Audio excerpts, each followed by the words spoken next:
That's Essex for you. They don't care. They don't even look, bless them.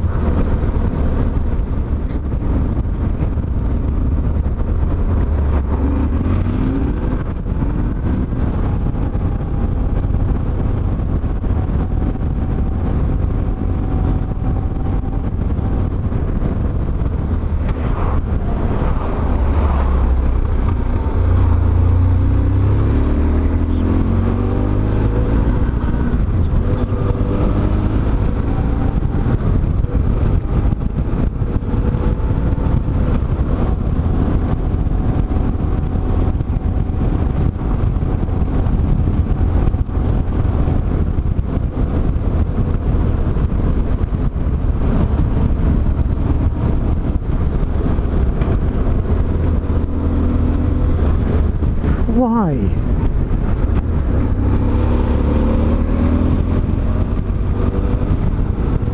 That's two. Just need our third now. Oh dear. Standards of driving.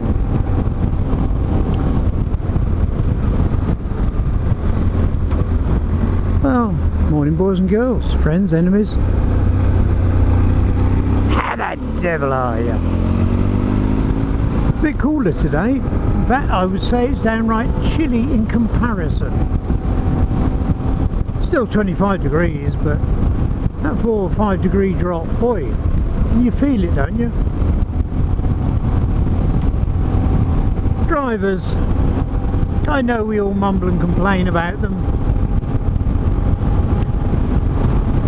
but I wonder how many actually genuinely understand the speed limits. There's very few of the older drivers, I'm assuming passed their test 105 years ago like me,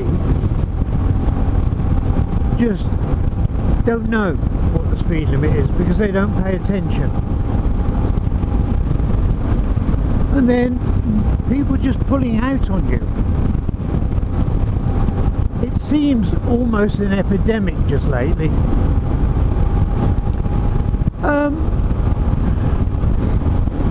Not necessarily dangerous, the two that have just done it, but they did force me to reduce speed, which, if one reads the highway code, states you must not do.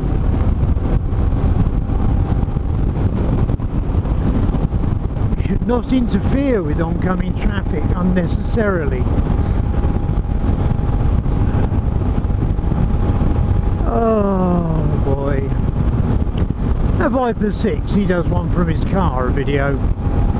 Bad drivers of Calgary. The bad driving I see over there is not good. But really, you need to come over here for a week. Hee. I would change your opinion completely about those in Calgary. But what is it? Well, I know the roads are getting busier, but does that mean drivers have to get more and more impatient? Does that mean drivers have to be more ignorant? Or, as I fear, are driving instructors at fault? Bear with me. Last 5 years I've had opportunity to get stuck behind a lot of learner drivers, and I don't just go blasting past them. I try to go past them safely so I don't terrify them. But the amount of learner drivers that are going out on main roads with a 50 or 60 mile an hour speed limit are going happily along with their instructors at 40 miles an hour. Instructors, what is wrong with you? Shake your heads, please. When I learned to drive, my driving instructor, within safe bounds, within road conditions, and within the road we were on, made me keep keep as close to that upper speed limit as possible so as not to frustrate or impede following drivers. Am I wrong?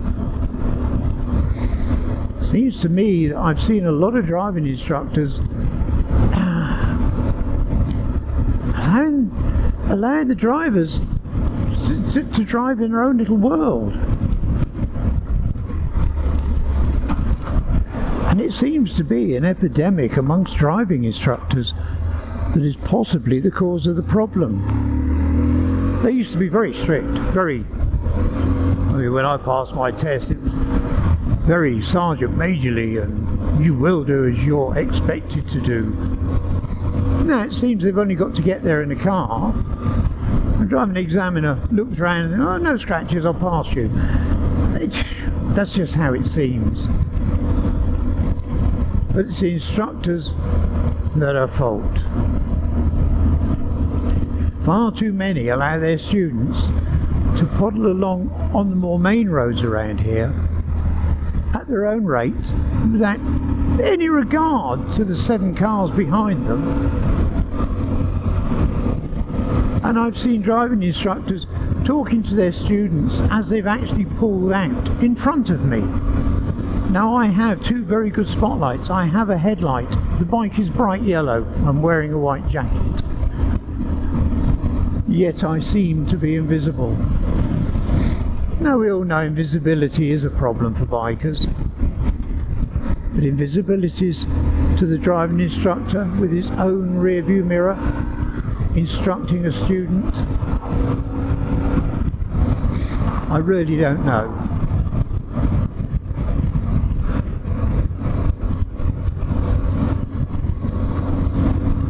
Is it just the younger generation? I mean, we know a lot, not all, nowhere near, but a lot of the younger generation are on planet Airhead.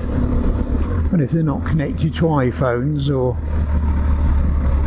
whatever, they're lost. Can they cope behind a wheel? Make sure there's nothing coming. Can they cope behind the wheel without an iPhone in front of them? Examiners, students, or instructors? Who's at fault? Because the driving standard is getting worse. Should you go out here at between, let's say, 7 o'clock and 9 o'clock, most people are trying to get to work and they're all driving to the limits and they're all actually driving extremely well. But after 9 o'clock, once the mothers have dropped their little kiddly-poos off to school and the aged, elderly and infirm, like myself, go out shopping, the road rules seem to go out. Wow, these weeds are big, aren't they?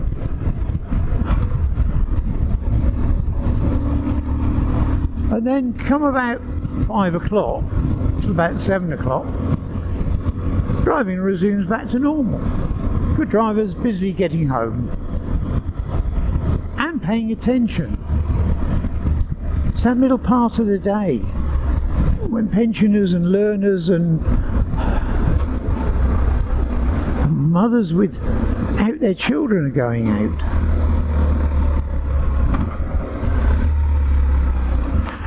Am I picking up on a trend, or is it just me being hypercritical? Go on, people. What are your observations on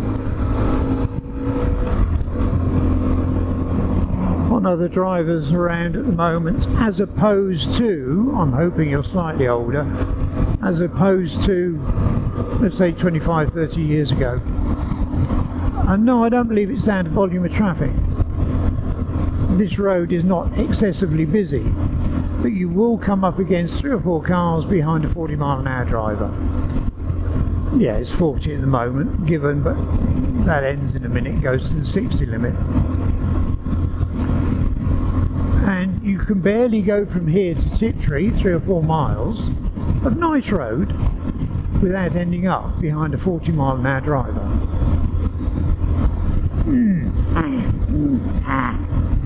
growl growl. Mega growl. So, just a really short one.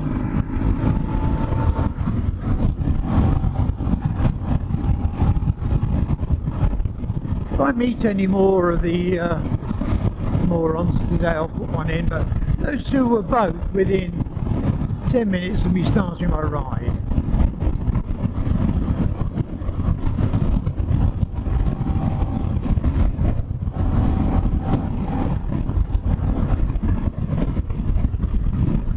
As it's a short one, I'll let you go.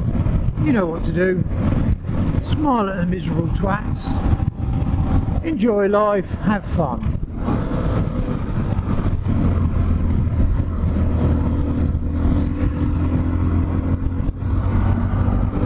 Oh, you won't get very far down there.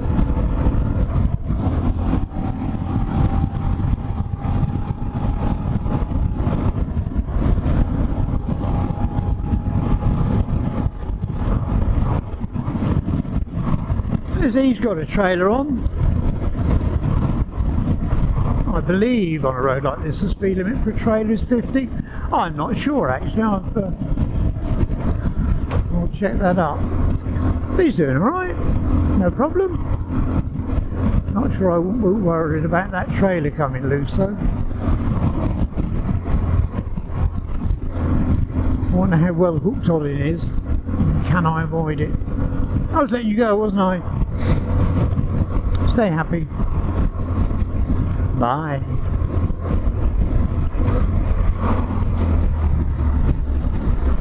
What is he doing? Dear. Well, I thought he was doing so bloody well. Bye.